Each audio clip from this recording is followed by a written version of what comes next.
बढ़ाएँगे और आपको एक और महत्वपूर्ण जानकारी आपके साथ देंगे। तो मैं आपकी जोरदार तालियों के बीच में डॉक्टर शशि गुप्ता जी को बुलाना चाहूँगी। नमस्कार and a very good evening to all. Health की इस जर्नी में आप सबका स्वागत है। पर आगे बढ़ने से पहले मैं प्रमिला जी का स्पेशल धन्यवाद करना चाहूंगी, जिनकी हमेशा हमें अनकंडीशनल सपोर्ट रही है इस मिशन के आगे बढ़ाने। भले वो ऑन फील्ड रहे, ऑफ फील्ड रहे, हमेशा दूसरों के लिए ये प्रेरणा का स्रोत बनी है। ये किसी भी परिचय का मोहताज नहीं है। तो thank you Pramila ji, thank you so much. बाकी मैं थैंक यू। डॉक्टर रेखा का भी धन्यवाद करना चाहूंगी, जो कंधे से कंधा मिलाकर इस मिशन को मकाम तक पहुंचाने के लिए कटिबद्ध है। मैं मीनाक्षी जी का भी धन्यवाद करना चाहूंगी, जो उस ऑपरेशन जो जितने भी ऑपरेशन वर्क है सबको हैंडल किए हुए हैं, भले ही वो ऑफ स्क्रीन रहती हैं। और लास्ट बट नॉट लीस्ट मैं धन्यवाद करना चाहूंगी राजीव जी का भी, सचिन जी का भी और उदम राणा सर जी का भी, जिनके सपोर्ट के बिना ये मुमकिन था ही नहीं। जो हमेशा बैक हैंड पे हम सबकी सपोर्ट करते हैं और जिसकी वजह से, जिन सब की वजह से हम आगे बढ़ रहे हैं। तो उस हेल्थ की जर्नी को आगे बढ़ाते हुए आज हम एक ऐसे विषय पे बात करेंगे और पीपीटी के माध्यम से मैं एक एक शब्द बड़ी क्लैरिफिकेशन के साथ समझाऊंगी उस इशू को जिसे हम अक्सर अपनी लाइफ में फेस करते हैं और कभी ना कभी तो फेस करते हैं। तो आइए शुरू करते हैं उस हेल्थ की जर्नी। तो मैं आपके साथ एक पीपीटी शेयर करूंगी।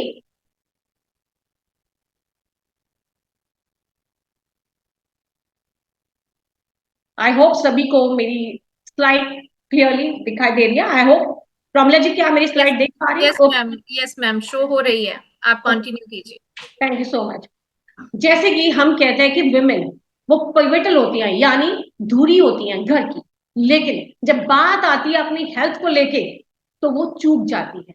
कुछ ऐसी दिक्कतें हैं अक्सर हमें फेस करनी पड़ती है जिसे हम इग्नोर करती हैं। अब मुझे ढेरों कॉल्स आती हैं, वो कहती हैं कि मुझे ज्यादा पीरियड आए, पर मैम ये 2 साल से मुझे हो रहा है, 1 साल से हो रहा है, जो होना नहीं चाहिए। बिकॉज ये इंडिकेट करता है कि कहीं ना कहीं तो दिक्कत है। अगर अगर आपको आपके पीरियड्स 7 दिन से ज्यादा रह रहे हैं, ध्यान से सुनिए इस बात को, अगर आपके पीरियड्स 7 या 7 से ज्यादा दिन रह रहे हैं, वो अत्याटव यानी अतिरज यानी मीनोरेजिया की कैटेगरी में आते हैं। ध्यान से सुनिए कि ये मेंस्ट्रुअल पीरियड्स है जो 7 दिन से ज्यादा रह रहे हैं, जो एबनॉर्मल किसी शरीर में होने वाली दिक्कत का अंदेशा है, ये वो मीनोरेजिया है। ये हो सकता है कि आपको पीरियड्स भी नॉर्मल आए, यानी महीना टाइम से आ रहा है, लेकिन महीने के बीच में भी अगर आपको ब्लीडिंग होता है, ब्लड फ्लो दोबारा होता है, तो वो भी मीनोरेजिया के कैटेगरी में आता है। यानी पीरियड्स के बियॉन्ड जब ब्लड मैंसुरेट होता है तो वो भी मीनोरेजिया की कैटेगरी में आता है। या यूं कहिए कि आपको अगर नॉर्मल पीरियड हो रहे हैं, इसकी कई डेफिनेशन है, मैं आपको इजी लैंग्वेज में सबको डिस्क्राइब करी। अगर आपको लगता है कि आपको सैनिटरी पैड हर घंटे चेंज करना पड़ता है, या आपके पीरियड्स में बड़े बड़े क्लॉट्स आ रहे हैं और उन क्लॉट्स का साइज हर महीने में बढ़ रहा है, तो समझ लेना चाहिए कि ये मीनोरेजिया है, यानी हैवी पीरियड्स है, अत्याचार है, जिसको हम अतिरज कहते हैं। क्योंकि इसको हम इग्नोर नहीं कर सकते, क्योंकि इससे ब्लड का एक्सेसिव लॉस होना शुरू हो जाता है। इसलिए आइए थोड़ा और इसको डिटेल्स में समझते हैं। अति आर्तव यानी मीनोरेजिया, यानी जब आपका स्वच्छता पैड हर घंटे ब्लड से लिप्त रहता है और ये प्रक्रिया कई घंटों तक चलती है। ध्यान दीजिए इस बात को कि हर घंटे आपका जो सैनिटरी पैड है काफी खराब हो जाता है और हर घंटे आपको चेंज करने की जरूरत पड़ती है, और ये प्रक्रिया कई घंटों तक चलती है। यानी दिन में 12 घंटे हैं, 11 में से 12 घंटे ये प्रक्रिया चलता है, तो इसका मतलब हमें किसी ना किसी मीनोरेजिया से प्रभावित है। या कभी कभी ऐसा भी होता है कि आपको फ्रीक्वेंटली रात को सैनिटरी पैड्स चेंज करने पड़ते हैं, तो वो इंडिकेट कर रहा है कि बॉडी में कहीं दिक्कत है। या आपकी जो ब्लीडिंग है 1 हफ्ता से ज्यादा आ रही है, यानी आपका जो पीरियड है टाइम पे आ रहा है, लेकिन उसकी जो ड्यूरेशन है वो 7 से 8 या 7 से ज्यादा दिनों तक की है, वो भी इंडिकेट करता है मीनोरेजिया के। या उस दौरान बड़े बड़े क्लॉट्स पास होते हैं और उन क्लॉट्स का साइज दिन ब दिन बढ़ता जाता है, तो वो भी इंडिकेट करता है कि हमें मीनोरेजिया से प्रभावित हो चुके हैं। इसमें क्या होता है कि मेन दिक्कत क्या आती है कि क्योंकि ब्लड लॉस एक्सेसिव होता है फीमेल में और हर महीने होता है, तो सिम्टम्स ऑफ अनीमिया यानी खून की कमी स्पष्ट दिखाई देती है, जिसमें हमेशा शरीर में थकावट बनी रहती है, थकी थकी रहती हैं, या थोड़ी देर चलती हैं तो कहती हैं कि मुझे सांस फूलना शुरू हो गया। या हम कहते हैं जैसे कोई दूसरे व्यक्ति को देखे तो कहेंगे कि आपका रंग है ना जो पेल हो गया, गोरा नहीं मैं कह रही, पेल, पीली आभा लिए हुए। इसका मतलब क्या है कि खून की सीवियर कमी हो गई है। और खून की कमी में क्यों हुई? बिकॉज आपको मीनोरेजिया इफेक्ट कर रहा है।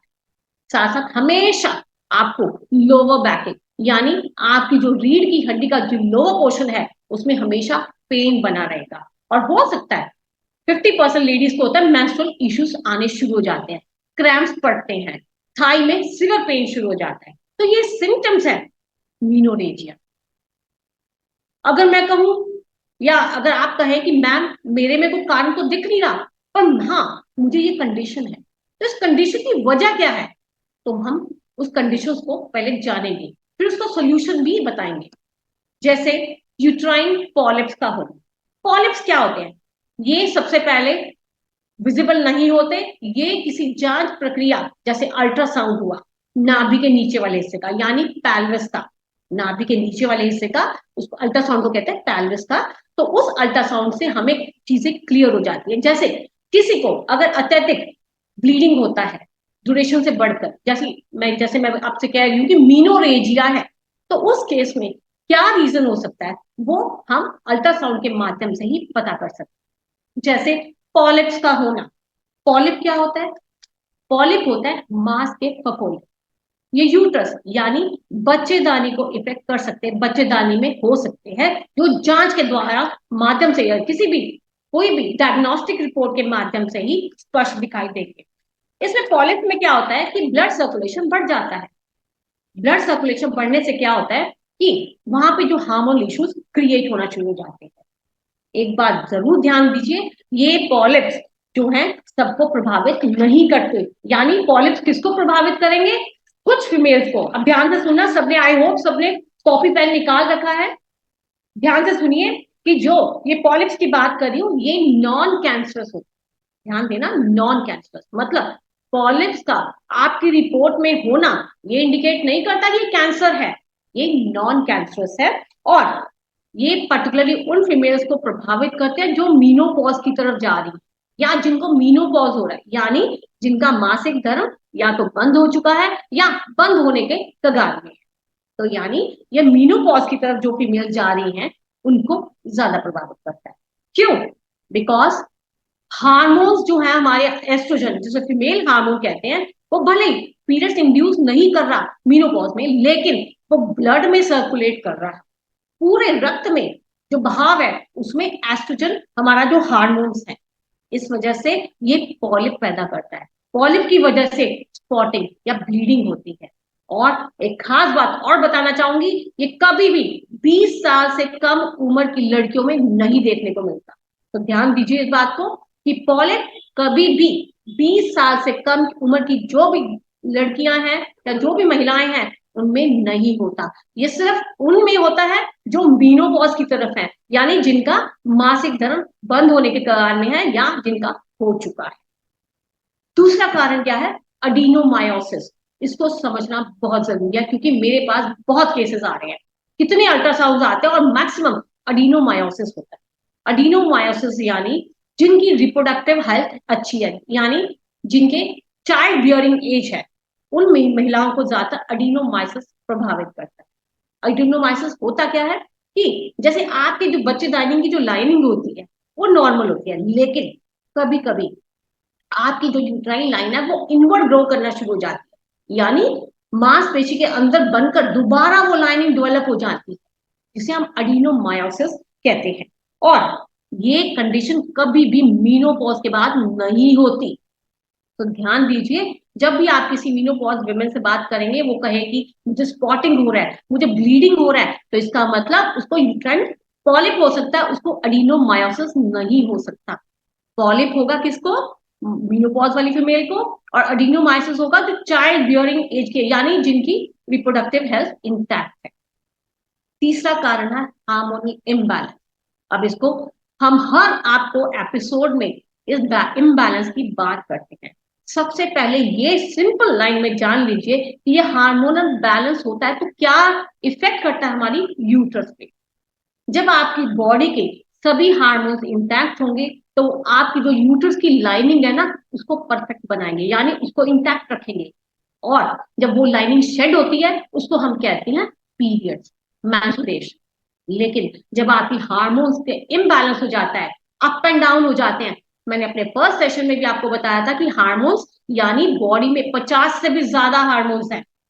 एक हार्मोन यानी दूसरे को प्रभावित करेगा। मैंने आपको सिंपल लाइन में ये भी बताया था कि आप इसको दिवाली की एक लड़ी के साथ कंपेयर कीजिए कि पहला बल्ब फ्यूज हो गया तो कोई बल्ब आगे नहीं चलेगा, बल्ब डिम है तो बाकी भी डिम होंगे। उसी तरह अगर आपकी बॉडी का एक हार्मोन भी प्रभावित हुआ है तो बॉडी के सभी हार्मोन्स को वो प्रभावित करेगा। तो अगर आपका हार्मोनल इम्बैलेंस हो चुका है तो आपके जो यूट्रस की जो लाइनिंग है वो इंटैक्ट नहीं रहेगी, वो अप एंड डाउन, यानी कहीं से मोटी कहीं से पतली, इस तरह से होगी। तो वो शेडिंग होगी, वो भी प्रॉपर नहीं होगी, यानी पीरियड ज्यादा आ भी सकते हैं और नहीं भी आ सकते। यानी जिस पोर्शन में आपकी झिल्ली कम है वहां पे कम आएंगे, लेकिन जहां पे लेयरिंग हो चुकी है, ज्यादा ओवरलैपिंग हो चुकी है, तो वहां पे ज्यादा आएंगे। सो हार्मोनल इम्बैलेंस भी एक कारण। साथ साथ फाइब्रॉइड बहुत सुनते हैं हम। फाइब्रॉइड यानी सिंपल जो हम लैंग्वेज में कहते हैं रसौलियां। अब रसौलियां जो होती हैं वो कई तरह की होती हैं। ये मांसपेशी के अंदर भी हो सकती हैं, मांसपेशी के बाहर भी हो सकती हैं, लेकिन सभी तरह की जो रसौलियां हैं वो मीनोरेजिया का कारण नहीं होती। ध्यान से सुनिए, हर रसौली मीनोरेजिया यानी अति आटक यानी ज्यादा ब्लीडिंग का कारण नहीं हो सकती। उनमें से सिर्फ एक ही टाइप की होती है जो सब मिकोसिस, सब म्यूकोजल टाइप की जो रसौली होती है वो ही मीनोरेजिया का कारण है। यानी आपके जो एक्सेसिव पीरियड्स आ रहे हैं, टाइम सही है, ड्यूरेशन वही है, जिस जिस दिन आना है उसी दिन आता है, लेकिन ज्यादा आ रहे हैं, तो वो इंडिकेट कर रहा है कि रसौली भी हो सकती है। इसलिए क्योंकि आपकी जो फाइब्रॉइड्स है ना, जो रसौलियां होती है ना, वो बॉडी में एस्ट्रोजन लेवल को बढ़ा देती हैं, और ये वो एस्ट्रोजन है जो आपकी जो इंटरनल यूट्राइन लाइनिंग को मेंटेन करने में हेल्प करता है। तो हार्मोनल इम्बैलेंस के साथ साथ फाइब्रॉइड उन इम्बैलेंस करने का भी काम करता है। तो अगर रसौली भी उसमें है तो वो कारण है आपकी मीनोरेजिया के लिए, आपके अति आर्तव के लिए, आपके एक्सेसिव ब्लीडिंग के। साथ साथ एक और मैंने लिखा है डिसफंक्शनिंग ऑफ ओवरीज यानी अंडाशय। जब अंडाशय अपना काम नहीं करते, यानी जब अंडाशय अपना, मैंने फर्स्ट पीरियड में आपको ओवल्यूशन बताया था, यानी आपके first period day of period को फर्स्ट डे काउंट करेंगे, 12 डे से लेके 18 डे तक ओवल्यूशन टाइम होता है, यानी जब आपका एग रिलीज होता है। जब आपकी ओवरीज ठीक काम नहीं कर रही तो एग रिलीज नहीं होगा, और एग रिलीज नहीं होगा तो आपके जो हार्मोनल चेंजेस आने चाहिए थे यूट्रस में वो प्रॉपर नहीं होंगे, शेडिंग नहीं होगी या ज्यादा होगी, जिससे ब्लीडिंग ज्यादा होगी। तो आपकी जो ओवरीज है अगर वो भी प्रॉपर काम नहीं करी तो वो भी इंडिकेट करी है कि मीनोरेजिया हो सकता है। साथ साथ एक और मैंने कारण लिखा है इंट्रा यूट्राइन डिवाइसेस, यानी जो फीमेल्स प्रॉपर्टी या और उपकरण लगवाए हुए हैं उनको भी ये प्रॉब्लम देखने को मिलती है, अक्सर देखने को मिलती है। या जो फीमेल्स कैंसर से प्रभावित है, जिनको कैंसर है, क्योंकि कैंसर क्या है, एक एबनॉर्मल एनलार्जमेंट है। यानी जैसे हमारे फैमिली के ऊपर हमारे किसी भी जो हमारा फादर है या मदर, उसका कंट्रोल होता है, तो हम बच्चे हैं जो घर के अंदर ही सीमित रहते हैं, अपनी जो एक्टिविटीज है उनकी सीमित रहती है। लेकिन जब किसी घर में किसी बड़े का कंट्रोल नहीं होता तो वो आउट ऑफ कंट्रोल होकर सभी एक्टिविटीज करते हैं, बाहर भी घूमेंगे और बाहर भी मतलब न्यूज़ फैलाएंगे, मतलब और तरह की एक्टिविटीज। सेम यही पे है कि अगर हमारी बॉडी का जो कंट्रोल है उस सेल पे नहीं रहता तो आउट ऑफ कंट्रोल होकर डिवाइड करता रहता है, यानी वो एबनॉर्मली बढ़ता ही रहता है, रोकने वाला उसको कोई नहीं है। ये कहते हैं इसको कैंसर। और उस कैंसर की वजह से वहां पे रक्त जो सर्कुलेशन, ब्लड का सर्कुलेशन वो भी बढ़ जाता है, क्योंकि कैंसर सेल को बढ़ने के लिए ऊर्जा भी चाहिए, ब्लड सर्कुलेशन के माध्यम से मिलेगी, तो मतलब सभी पैरामीटर्स इफेक्ट हो रहे हैं। इसकी वजह से हार्मोनल चेंजेस भी आना शुरू हो। तो कैंसर भी एक कारण है हमारे मीनोरेजिया। या कुछ दवाइयां जैसे एस्ट्रोजन और प्रोजेस्टेरॉन पिल्स, जो फीमेल्स मालागी या इस तरह के कई कॉन्ट्रासेप्टिव्स या ओरल पिल्स उनको यूज करती हैं, उनमें भी देखने को मिलता है। क्योंकि कुछ फीमेल्स ऐसी होती हैं जो बिना कारण के, मतलब कभी खा लिया कभी नहीं खाया, वो कारण है मेन उनके जो स्पॉटिंग, जो ब्लीडिंग होने का। या जो फीमेल्स बहुत वीक, उनमें भी ये देखने को मिलता है। मतलब कॉन्ट्रासेप्टिव यूज करते हुए, जो ओरल हम कॉन्ट्रासेप्टिव यूज कर रहे हैं, उसका मतलब क्या है कि हमारी बॉडी में जो एस्ट्रोजन और प्रोजेस्टेरॉन की मात्रा उसको हम बैलेंस कर रहे हैं। लेकिन अगर हम उसको इरेगुलर यूज करेंगे, कभी खा लिया कभी नहीं खा लिया, या अगर किसी ऐसा हम कॉम्बिनेशन यूज करें जो ढेरों साइड इफेक्ट लेके आता है, तो उससे हमारी जो रिप्रोडक्टिव हेल्थ है वो डेफिनेटली प्रभावित होती है। तो ये कारण है अत्यधिक रक्तस्राव के, यानी मीनोरेजिया। अगर हमारी बॉडी में एक्सेसिव ब्लीडिंग हो रहा है टाइम के दौरान भी और टाइम पीरियड के बीच में भी हो रहा है, जिसमें हमें डिस्कम्फर्ट भी फील होता है, अनइजीनेस भी होती है, और अपनी जो नॉर्मल एक्टिविटीज है वो हम लोग कर ही नहीं पा रहे, तो उससे प्रभाव तो बॉडी पे पड़ेगा ही। मैं मेन जो प्रभाव पड़ रहा है उस पर फोकस कर रही हूँ। देखिए मैंने स्लाइड पे भी दिखाया है। सबसे पहले सीवियर पेन, भयंकर पेन। कहाँ पे? पेरू, नाभि के नीचे हमेशा तनाव बना रहता है। हाथ लगाने पे भी बहुत पेन होता है। कमर के पीछे लोअर बैक सिवियर इश्यू हो जाते हैं। तो भयंकर पेन ही इसका इफेक्ट है, बॉडी पे प्रभाव है। दूसरा जो मेजर प्रभाव है वो है रक्त की कमी, अनीमिया। सिर्फ बार बार कहती हूँ, अगर कोई नॉर्मल फीमेल भी है, जो मैंस्ट्रुएटिंग फीमेल भी है, जिसके पीरियड्स भी ठीक हैं, 3 से 4 दिन रहते हैं या 5 दिन रहते हैं, अगर वो हर महीने अपना एचबी काउंट करवाए तो कभी सेम नहीं रहता, क्योंकि पीरियड्स के बाद एचबी काउंट हमारा ड्रॉप हो जाता है। तो सोचिए उसके बारे में जिसको मीनोरेजिया, जिसका एक्सेसिव ब्लीडिंग हो, जिसका एक्सेसिव ब्लड लॉस हो चुका होता है और जिसका हर महीने हो रहा है, तो उसका अनीमिया का क्या हाल होगा, उसके जो एचबी काउंट है उसका क्या हाल। तो ऐसी फीमेल में हमेशा चलते फिरते सांस फूल, त्वचा पेल हो जाती है, काम करने को मन नहीं करता, हमेशा गिरी रहती, फटीग का कारण, चक्कर भी आते हैं, बीपी भी लो रहता है। मतलब ये सेकेंडरी इश्यूज सारे खून की कमी से भी हो जाते हैं। साथ साथ कमजोरी, जैसे मैंने बताया, हमेशा ड्रूपिंग बॉडी, फिजिकली इनएक्टिव, काम करने का मन नहीं है, हमेशा लेटे रहने को मन भी करता रहता है, लेकिन यहाँ पे खाने पीने का भी मन नहीं करता, तो वो इंडिकेट कर रहा है कि मीनोरेजिया हो सकता है, और जिसकी वजह से हमें खून कम हुआ है, यानी एचपी लेवल है हमारे ड्रॉप हो गए। साथ साथ कुछ ऐसे प्रभाव भी आता है कि बॉडी आप मोटापा भी दिखा सकती है और पतलापन भी, दुबलापन भी जिसे कहते हैं। यानी कोई भी फीमेल अगर मेट्रो इसे मीनोरेजिया से ग्रस्त है तो वो मोटी भी दिख सकती है और पतली भी। इसका कारण क्या है? Hormone issue. आप कभी भी, कोई हेल्थी लेडी है उसका थायराइड चेक कराइए, या कोई पतली लेडी है जो इस पीड़ा से जूझ रही है, गुजर रही है, उसका भी आप थायराइड चेक कराइए। दोनों में अंतर है। तो उनके जो हार्मोनल इम्बैलेंस है उसकी वजह से मोटापा भी है और दुबलापन भी आ रहा है, जो हार्मोन्स की वजह, इम्बैलेंस की वजह से।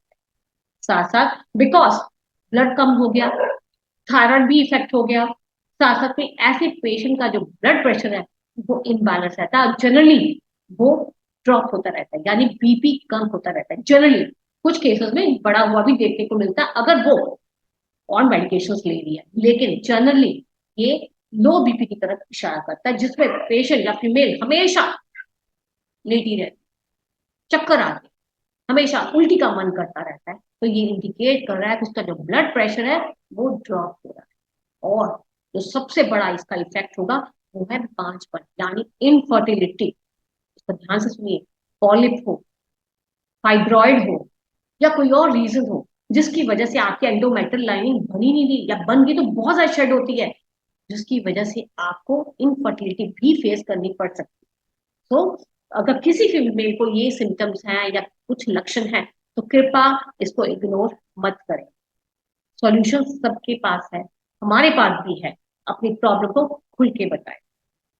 अब इसका सॉल्यूशन मेरे पास एक ही है, जो है श्री शक्ति, यानी आपकी सही। अब आप सोचे होंगे मैम हर सेशन में श्री शक्ति कहती, तो इस मीनोरेजिया में इसका प्रभाव क्या होगा? सबसे पहले मैं ये बताना चाहूंगी, पहले की तरह कि ये 66 हर्ब्स का है, साथ में इसमें भस्में भी है। अब इसमें जो भस्में डाली गई हैं वो नैनो पार्टिकल्स हैं, यानी उन हर्ब्स की एफिकेसी बढ़ाकर उसको उस टारगेट सेल तक ले जाने के लिए नैनो पार्टिकल्स काम आए। जितनी भी हर्ब्स हैं बहुत कॉमन, तो इसका प्रभाव क्या पड़ेगा बॉडी पे? इसके मल्टीपल इफेक्ट्स हैं। अब जैसे मैं बात कर रही हूँ मीनोरेजिया की, तो सबसे बड़ा जो इसका प्रभाव पड़ेगा वो है हमारा सुपरफूड। यानी अगर आप दवाई खा रही हैं या नहीं खा रही, ये आपकी जितनी भी बॉडी की रिक्वायरमेंट है उसको पूरा करेगा। क्योंकि कुछ हमारी बॉडी में कुछ न्यूट्रिशनल फैक्ट्स हैं जो कम हो जाता है, जिसकी वजह से ये पनपते हैं, तो उन फैक्टर्स को कम होने नहीं देगा। यानी ये सुपर फूड है जो बॉडी की हर रिक्वायरमेंट को पूरा करे। साथ साथ इसमें जो, जैसे मैं न्यूट्रिशनल वैल्यू की बात कर रही हूँ, तो इसमें फॉलिक एसिड है। और फॉलिक एसिड क्या करता है?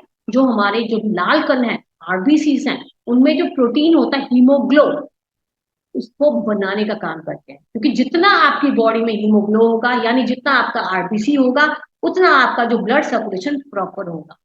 पल्स ऑक्सीमीटर कोविड के टाइम याद आया, हम उंगली पे लगाते थे, क्या देखते थे? यही देखते थे कि हमारी बॉडी में जो ब्लड सेचुरेशन लेवल है, जो हमारे आरबीसी, जो हमारी हीमोग्लोबिन ऑक्सीजन के साथ कंबाइन कर रहे हैं, कितनी मात्रा में।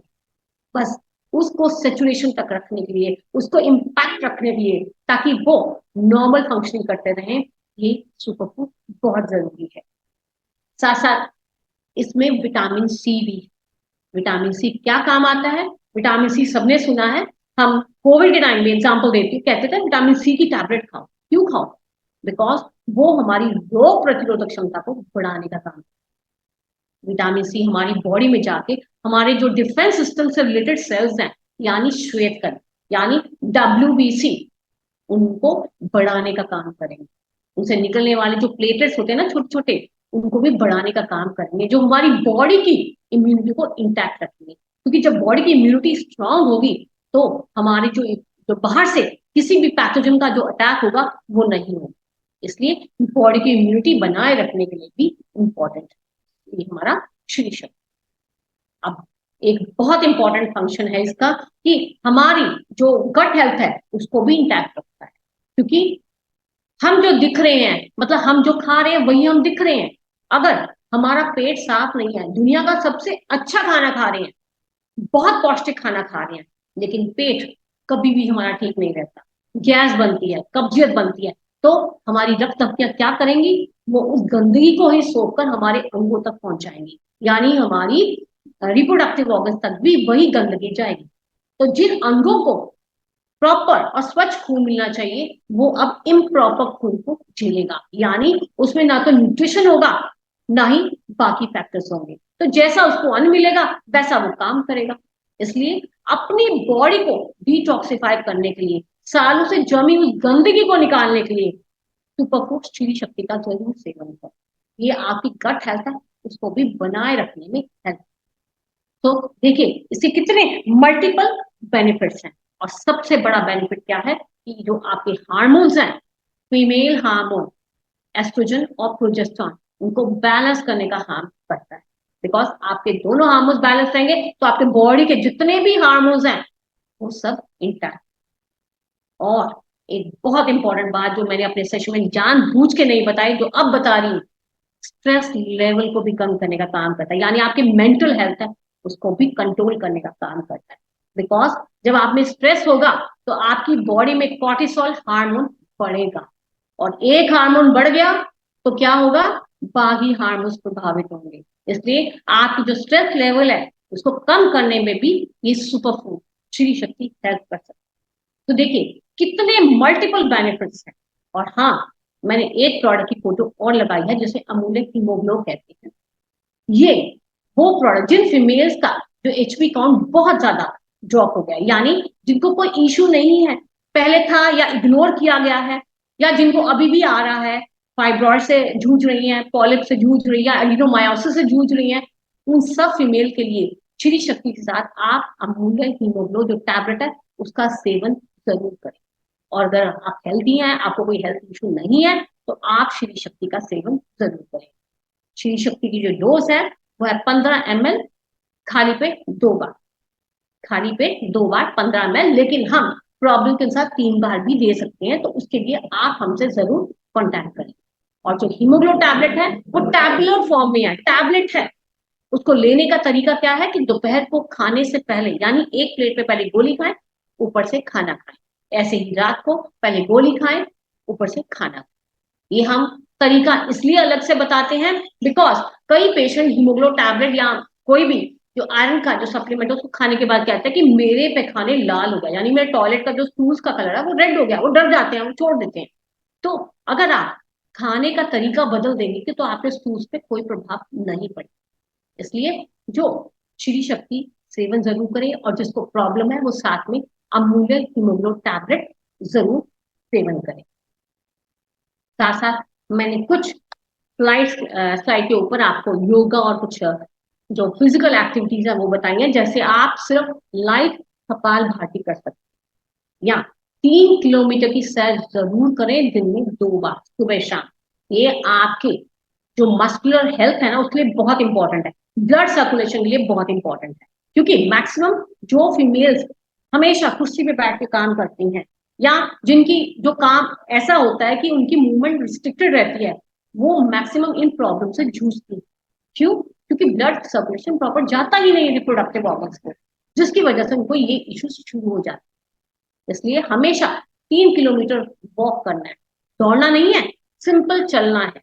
कोशिश करें जो बिल्कुल नहीं चलते वो शुरू करें 1 किलोमीटर से, टाइम के हिसाब से, फिर 2 किलोमीटर करें, फिर 3 किलोमीटर करें। दिन में 2 बार जरूर 3-3 किलोमीटर वॉक करें। पानी की मात्रा जरूर बढ़ाएं, ये आपकी ओवरऑल हेल्थ के लिए भी बहुत जरूरी है। और आपकी जो गट हेल्थ है वो ठीक रहेगी, कब्जियत नहीं रहेगी, गैस नहीं रहेगी, और मल्टीपल जो इफेक्ट है वो नहीं रहेंगे, तो आपकी बॉडी ठीक रहेगी। सो पानी की मात्रा भी जरूर बढ़ाएं। और एक सिंपल सा हमने अनुलोम विलोम एक्सरसाइज भी बताई है, उसको जरूर करें। और एक आसन बताया धनुरासन, वो भी योगा के माध्यम से जरूर करें। अब जो नेक्स्ट स्लाइड मैंने दिखाई है उसका कृपया आप स्क्रीनशॉट ले लीजिएगा, उसका आप स्क्रीनशॉट जरूर ले लीजिएगा, बिकॉज ये स्लाइड ऐसी है जिसके माध्यम से जब हम आपको पास पर्सनली विजिट करेंगे तो इन स्लाइड्स को आपको हम प्रैक्टिकली करके भी दिखाएंगे। लेकिन मैं आज आपको एक पॉइंट ऐसा बताऊंगी, सभी ध्यान से सुनिएगा। एक पॉइंट जो आपकी हथेली पे हो सकता है, मैं उसको बताऊंगी। लेकिन पहले आप सब जीबी20 तो हम हर स्लाइड में आपको बताते हैं, उसको ध्यान से, जैसे मैम ने, डॉक्टर रेखा ने आपको करके भी दिखाया था, वही वो पॉइंट है जीबी20, KL3, CV6, CV3 और SP6। इन सबको आप स्क्रीनशॉट जरूर लें और इसको सेव करें। अब मैं आपको बताने जा रही हूं हम कौन सा ऐसा आसन कर सकते हैं, सॉरी, कौन सा हम एक्यूप्रेशर पॉइंट दबा सकते हैं जिसके माध्यम से हम बैठे बैठे अपना बॉडी से रिलेटेड कुछ हेल्थ इश्यूज को कवर कर सकते हैं। आप ध्यान से सुनिएगा। अब मेरी हथेली सबको दिखाई दे रही है? जी मैम, देख पा रहे हैं। नहीं, अभी नहीं देख पा रहे। ओके, हाँ, अभी अभी क्लियर नजर आ रहा है। जस्ट जी। जी, राइट मैम। जी। अब सब अपनी अपनी हथेली देखिए।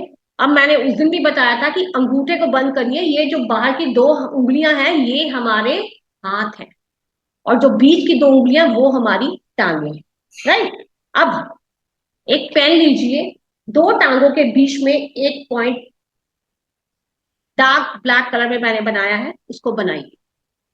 ऐसे ही हथेली का जो हमारा रेस्ट पॉइंट है, इस हथेली का जो सेंटर पॉइंट है उसको बना डालिए।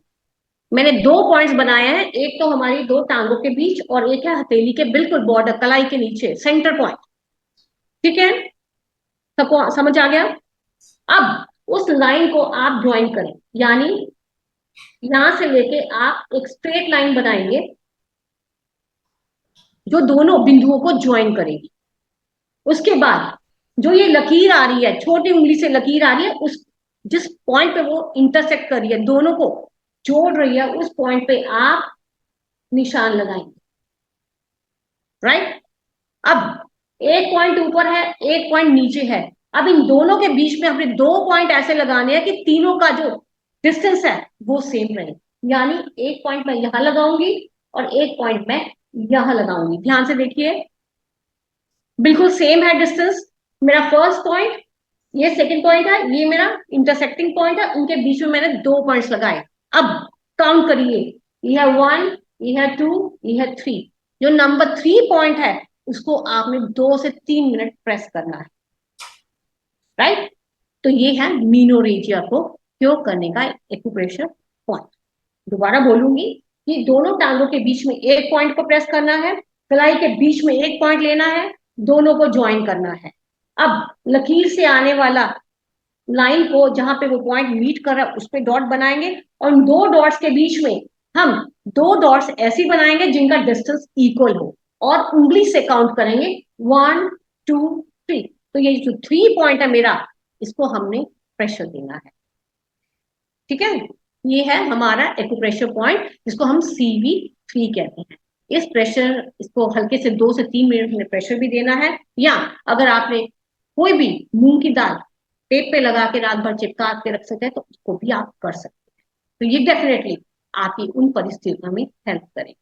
आई होप सभी को ये समझ आया होगा जो मैं चीजें बता रही हूँ। बस नटशल में मैं ये कहना चाहूंगी कि आप अपनी डाइट पे फोकस करें, आप पानी खूब पिए, योग के माध्यम से भी इसको कवर अप करें, और अपने लाइफस्टाइल को हेल्दी बनाए रखें।